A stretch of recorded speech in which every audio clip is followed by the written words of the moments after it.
wars we are doing. Earlier we need more manpower.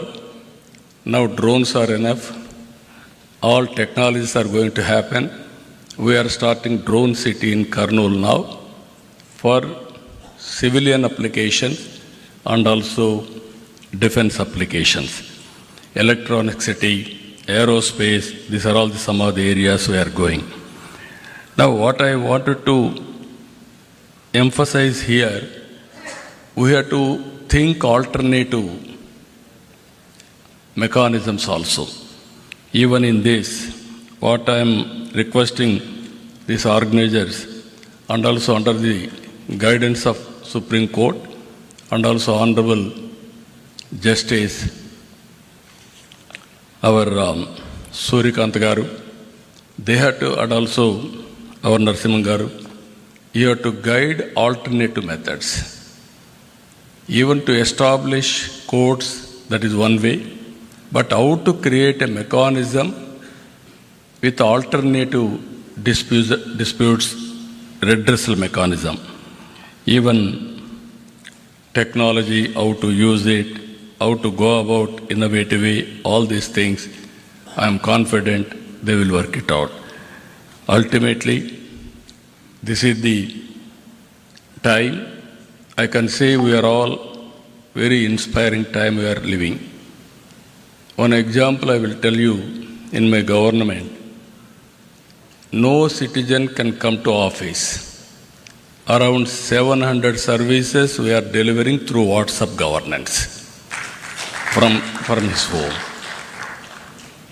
All data, historical data is available. We are capturing all the data with Government of India, Government of Andhra Pradesh, and also AI tools are available. Quantum computing is available. Real-time data we can collect through satellite, drone, CCTV camera, IoT, wearables, all these things if you can collect, even through artificial intelligence, if you can apply, we can guide them real time. If with all these things are, that is where I am saying now, earlier we used to work very hard, future is only how to work smart. I am very happy. Indians are going to service the global community. As of now, people are going there. In future, from anywhere in India, they are going to deliver services. If necessary, they can go and work physically. That is going to happen. In this regard, how to reduce disputes, how to make more support for economic growth. That is where we are going to see. One thing I want to make it very clear here. India is going to become globally number one country. Indians are going to become number one globally. We have to plan now 145 crore population. With this population, what type of society we need? Not only building rich, but we have to make how to bridge the gap between haves and have-nots. It is our responsibility to provide better living standards for every citizen. It is possible if we can plan properly by politicians and also guide by judiciary properly. India will be the best place to live and also best country to lead the global community. With this, I am very happy what our friends are doing here. Ultimately, I am seeking always guidance from Supreme Court, judges, and also our Andhra Pradesh High Court for doing better things. With this, thank you, one and all.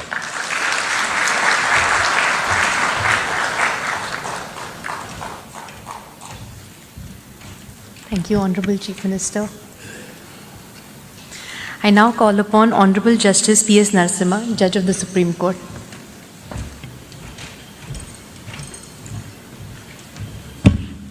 Very good morning to all of you. My esteemed elder brother, Justice Surya Kant, Honorable Chief Minister, Honorable Chief Justice, the two Vice Chancellors, judges of the High Courts, President of SCORA, other dignitaries. Because of the time constraint, what I will do is, I will take a Passover.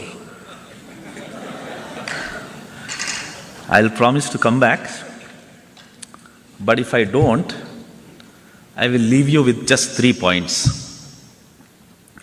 70 years after the independence, more than 70 years, we have pursued a resolution of disputes through adversarial litigation, which required finding of a fact. I think there's no doubt in our minds that this system didn't really work very well. The stakeholders were lawyers. So if we move to the system of mediation, the persons who will be doing the mediation substantially are also lawyers. So what position will you take as lawyers, having moved from adversarial litigation to that of a mediator?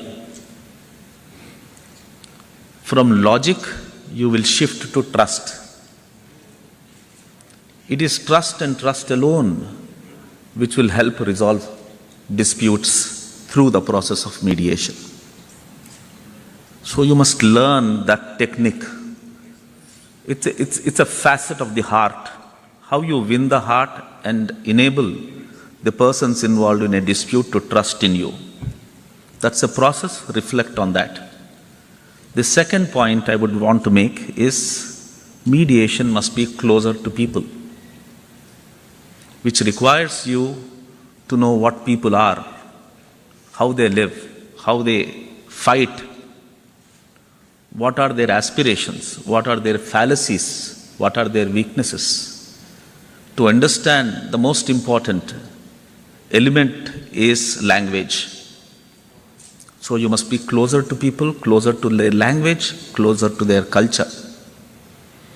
The third point, which I will leave you with this, we experimented with one alternative dispute resolution, that is arbitration. Arbitration was hijacked by the elite. Elite in the sense of, not pejoratively, for commercial purposes. It was intended to be a very simple process where an arbitrator will come and resolve the disputes. Instead, it has been a technique for commercial transactions, and so far as small issues like a fight between two neighbors about a wall in a village, two brothers fighting for partition, they have to suffer civil court litigation. And arbitration is not available. My fear is that same thing might happen even to mediations. Mediation must be kept simple. As easily as possible, the disputes should be resolved. And what are the methods by which these three things that I have indicated can be achieved? I will discuss with you. Mediation is very close to my heart. If I come back, I will participate in one of those sessions and share my thoughts with you. Thank you very much. Thank you.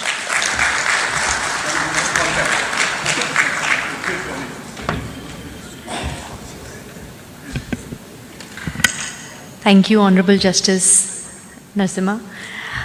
And now call upon Honorable Justice Suryakant, Judge of the Supreme Court of India.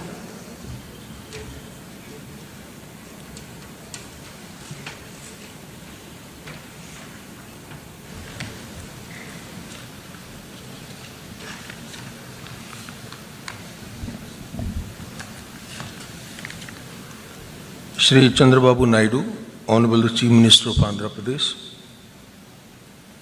my brother and esteemed colleague, Honorable Mr. Justice P.S. Narasimha, Judge Supreme Court of India, Justice D.S. Thakur, Honorable the Chief Justice Andhra Pradesh High Court, Honorable Judges of various High Courts who are present here. We have among us Justice Nawaz from the Supreme Court of Sri Lanka. He is welcome here in this conference. Professor Dr. S. Surya Prakash, Vice Chancellor, NLIU Bhopal, Mr. Santan Krishnan, Life President of the Commonwealth Lawyers Association, and other office bearers of the CLA, Professor Surya Raju, Secretary General, ACIAM, Madam Chitra from the Trilegal, senior advocates from the Supreme Court, other members of the Supreme Court Bar and the Bar Association of Visakhapatnam and different parts of Andhra Pradesh, who are also graciously present here. Mr. Nayyar, Mr. Jain and other office bearers of the SCORA, members of the mediator community, and some of the very eminent mediators are present here. I know most of them by name, but because of the time constraint, I am not addressing them by name. We have among us Mr. Bharat, the local member of parliament. Other distinguished guests, we have Dr. Renu Raj from the United Kingdom. She is also with us. Distinguished guests, participants, and my dear friends from media. Stepping into this auditorium, one can sense the collective ambition, a gathering fueled not merely by words, but by a genuine resolve to reimagine the landscape of dispute resolution. Coming together, ACIAM, Trilegal and NLU Bhopal marks not a simple an event, but a potential turning point where justice is no longer perceived as remote or intimidating, but as an accessible reality shaped by our own shared commitment. Justice in 21st century, let's commit ourselves, is not an aspiration, it is our responsibility. With this in mind, the theme of our conference resonates with great urgency and relevance. Today, justice must extend far beyond the confines of courtrooms, permeating our communities, businesses, and families. It is about reaching people where they are, making the principles of fairness and compassion tangible and attainable for all. This forum challenges each of us to push past routine, embrace innovation, and build solutions that are empathic and truly effective for our times. Our Constitution does not view justice only in the narrow sense of adjudicating disputes. It speaks of social, economic, and political justice as a guiding factor. While courts play an indispensable role in enforcing rights, true justice must go beyond judgments and decrees. It must reach people where they are, in a language they understand, and in a manner they trust. Mediation provides precisely this bridge. It ensures that the parties remain at the center of the process, that their voices are heard, and their dignity is respected. In this sense, mediation is not merely a legal mechanism, it is a constitutional value in action. As society and the economy evolve, so do the disputes. Today, we see conflicts in areas as diverse as intellectual property, cross-border trade, digital currency, cybercrime, family relations, international awards and their enforcement, environmental issues and concerns. If every such dispute is funneled into our already overburdened courts, the result will be delay, disillusionment, and a deepening sense of injustice. Mediation, therefore, offers us a different path, a path of creativity and consensus. It is flexible, faster, and allows customized solutions that courts, bound by strict procedures, may not always provide. For mediation to gain universal acceptance and become an integral part of our justice delivery system, the foundation must rest on a single non-negotiable element, and that element is trust. In the context of mediation, it flows from three critical sources. First, the integrity of the mediator. The entire process of mediation is built upon the confidence that parties repose in the mediator. Honorable Chief Minister pointed out how the old persons in the villages were being trusted and all the disputes were really left them to be resolved. It was only on account of the immense trust that the people had in them. They must believe that the mediator is impartial, independent, and competent.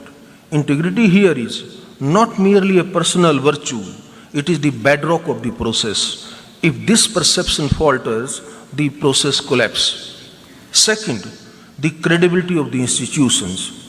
Mediation cannot thrive in a vacuum. It requires robust institutional support to lend structure, consistency, and legitimacy to the process. Institutions like the one ACIAM serve as a custodians of quality and trust. In a world where disputes often carry significant economic and social stakes, institutional credibility reassures parties that mediation is not an informal compromise, but a structured, reliable, and enforceable method of dispute resolution mechanism. The third point, the support to be extended by the law. So, not only those 2 points which I have highlighted, unless there is a support by the law, the mediation may not be as successful as we perceive. For mediation to transition from an alternative to a mechanism as a mainstream method of dispute resolution, I believe it needs the backing of the law. And fortunately for us, we have the Mediation Act of 2023, marking a watershed moment by providing a clear statutory framework for both domestic and cross-border mediation, prescribing ethical obligations and giving enforceability to mediated settlement agreements. However, we should be clear that legislation by itself cannot transform culture. Laws can provide a foundation, but they must be animated by practice, sustained by institutions, and embraced by society.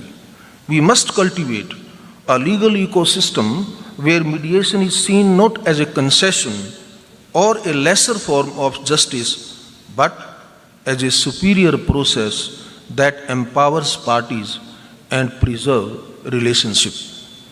If courts represent the authority of justice, mediation represents its humanity. It restores agency to the parties, transforms conflict into cooperation, and turns adversaries into partners in resolution. In an age where speed and sensitivity matter as much as legality, mediation is not a luxury, it's a necessity. The question is no longer whether we can afford to mainstream mediation. Please mind my words. The question is no longer whether we can afford to mainstream mediation. The question is whether we can afford not to mediate on the first option. The second dimension of our discussion today is technology. The pandemic taught us that technology has ceased to be a peripheral tool. It has become an integral component of legal processes, reshaping the contours of dispute resolution worldwide. It leveraged thoughtfully. Technology can be the great equalizer, removing physical, economic, and social barriers that have historically excluded large sections of our population from the formal justice systems. Technology allows a farmer in a remote village, a small entrepreneur in a tier 2 city, or a homemaker facing a family dispute, all of them to participate in mediation without the expense of travel, without losing day of work, and without the intimidation of formal court proceedings. Digital mediation platforms, virtual hearings, and AI-assisted tools can bring the process of dispute resolution to the doorstep, or rather to the handheld device of every citizen. This is what inclusive justice truly means, the priceless justice that transcends geography, income, and social status.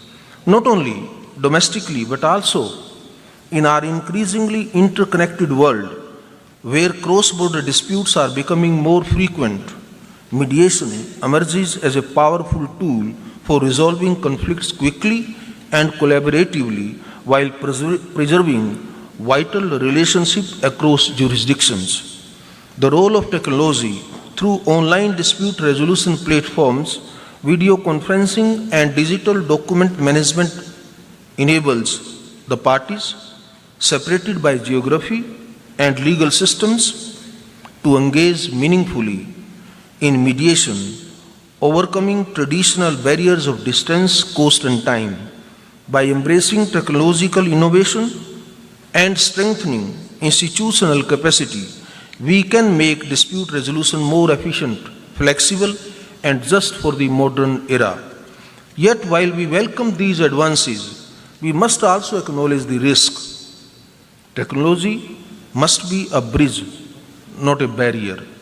If our systems are too complex or they are connectivity dependent, we may end up excluding those who need access the most. Digital literacy and infrastructure gaps remain significant challenges, and every technological innovation must therefore accompanied by capacity building initiatives such as simple, user-friendly platforms, multilingual interfaces, and community support systems.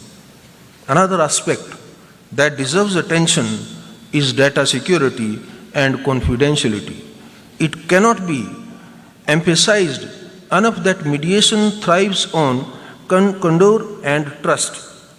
Parties disclose sensitive information with the assurance that it will not be misused. When these processes move online, the duty to protect their confidentiality becomes even more critical. Institutions and service providers must invest in robust cybersecurity frameworks, encryption protocols, and ethical guidelines to ensure that trust is never compromised in the digital space. Further, technology is not merely about digitizing the existing processes. It opens the door to new possibilities. AI-driven tools can assist mediators by generating objective summaries, analyzing patterns in disputes, or even suggesting possible settlement ranges based on prior data. And all this thing, all without replacing the human element of empathy and discretion that lies at the heart of mediation. Similarly, online dispute resolution platforms can integrate language translation, voice-to-text features, and real-time documentation, making the process seamless and inclusive for parties across linguistic and cultural divides. Finally, let us remember that the ultimate object of technology in justice delivery is not efficiency alone, it is empowerment. It is to ensure that no person, regardless of where they live or what resources they possess, feels alienated from the promise of justice. Technology, if used ethically and inclusively, can transform this aspiration into a lived reality. Let us ensure that every innovation moves us closer to that vision where justice is neither delayed nor denied, and never distant. To the lawyers and students present here, let me say that with this emphasis, embrace mediation not as a challenge to your profession, but as an expansion of it. The lawyer of tomorrow will not only be an advocate in court, but also a facilitator of dialogue, a builder of consensus, and a protector of relationships. Mediation is not about diminishing advocacy. It is about redefining it for a new era of problem solving. The young mediators who train today will shape the justice system of tomorrow. This is not merely an opportunity, it is a responsibility, and I firmly hope and believe of you will take up it with sincerity and passion. Institutions like ACIAM, in partnership with academic centers and other stakeholders, will play a defining role in this transformation. They are not just training mediators, they are shaping the very architecture of justice in the 21st century. As I conclude, let me leave you with this thought.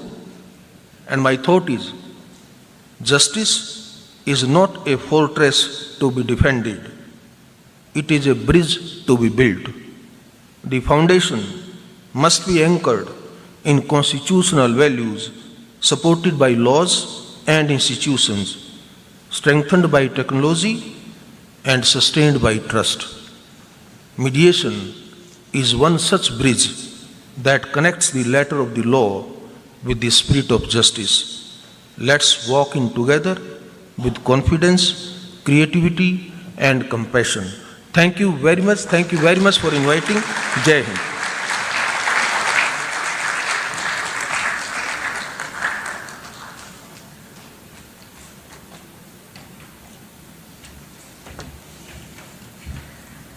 Thank you so much, honorable dignitaries. I think we've been enlightened how access to justice can be better through mediation and usage of tools such as learning the requirement of empathizing with not just the clients, with mediators, with lawyers, using AI but not abusing AI.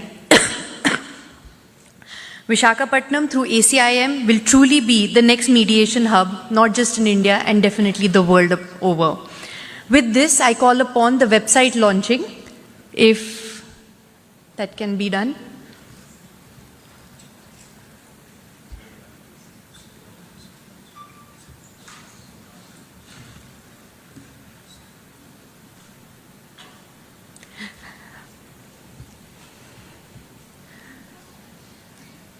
We'll proceed with this felicitation for the ceremony. I would like to call upon Advocate Abhas Sharma to facilitate Honorable Justice Suryakant.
We would now like to call upon the co-founder, ACIM, Mrs. Nikita Upalapti, to facilitate Honorable Justice P.S. Narasimha.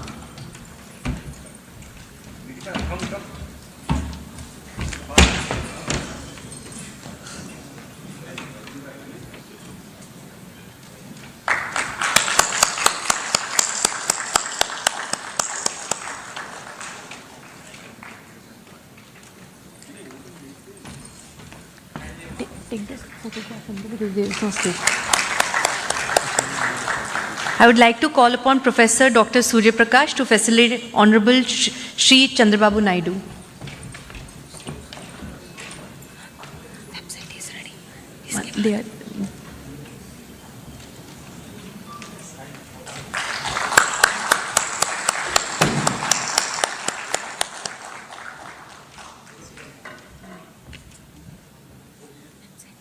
No,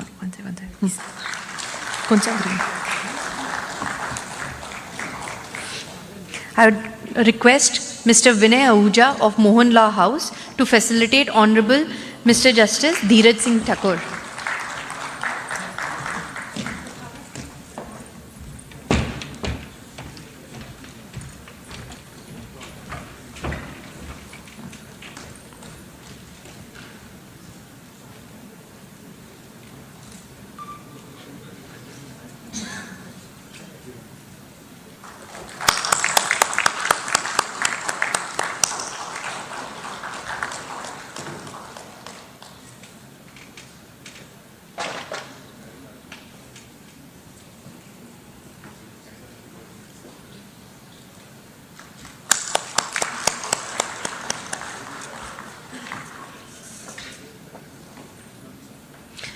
We'll now also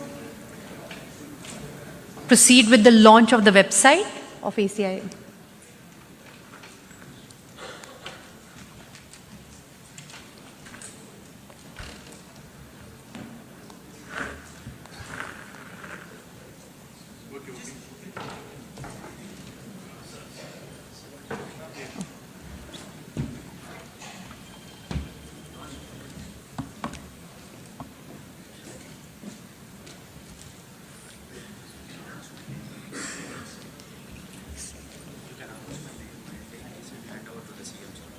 I call upon Vivek from ACIM to proceed with the launch of the website.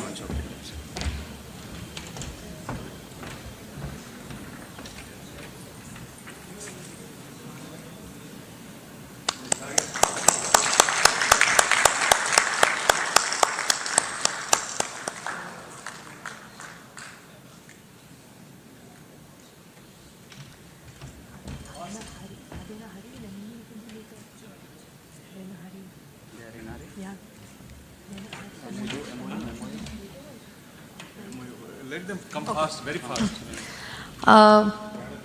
For the MOU, we will call upon Professor Surya Prakash for NLIU Bhopal. And who will receive the other side? We call upon co-founder Surya Raj.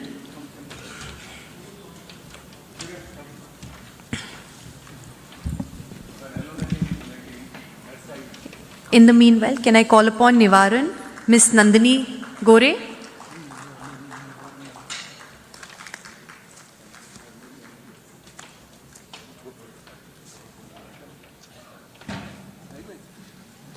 Ms. Nandini. They're already. Can I next call upon Ms. Shweta Rao from Fisher's Medical Ventures?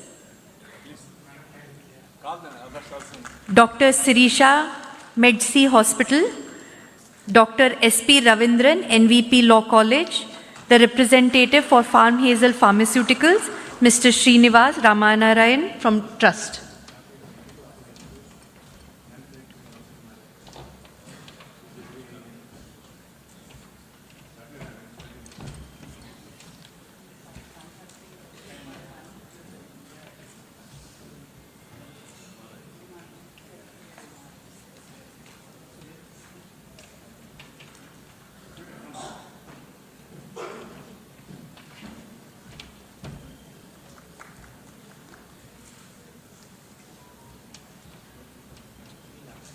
Last. I've already called. They're not. That's it. Yeah, later.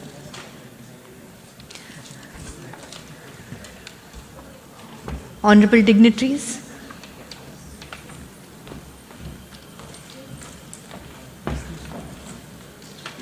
Yeah.